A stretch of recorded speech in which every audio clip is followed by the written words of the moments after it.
دنیا بھر میں مقیم کشمیری آج یوم حق کے خود ارادی منا رہے ہیں۔ اس دن کو اقوام متحدہ کی قراردادوں کی روشنی میں حصول حق کے رائے شماری کے وعدوں کی تکمیل کے لیے منایا جاتا ہے۔ اس پر دیکھتے ہیں مظفر آباد سے تقی الحسن کی رپورٹ۔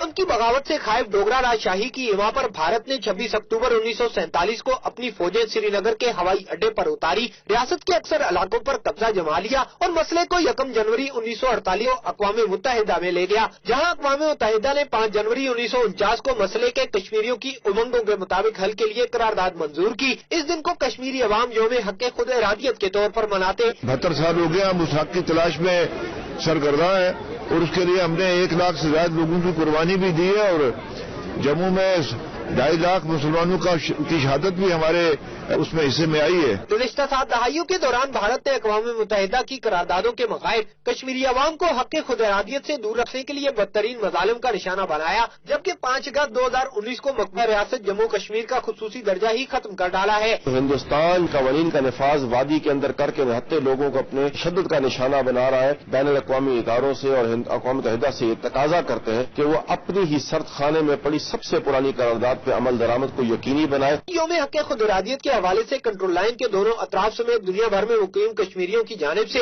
جلسے جلوس اور ریلیوں کا انعقاد کیا جا رہا ہے۔ آج کے روز کشمیری اس عزم کا بھی اظہار کر رہے ہیں کہ حصول حق خود ارادیت تک جدوجہد آزادی کو جاری رکھا جائے گا۔ کیمرہ مین محمد نوید کے ساتھ تقی الحسن، دنیا نیوز، مظفر آباد۔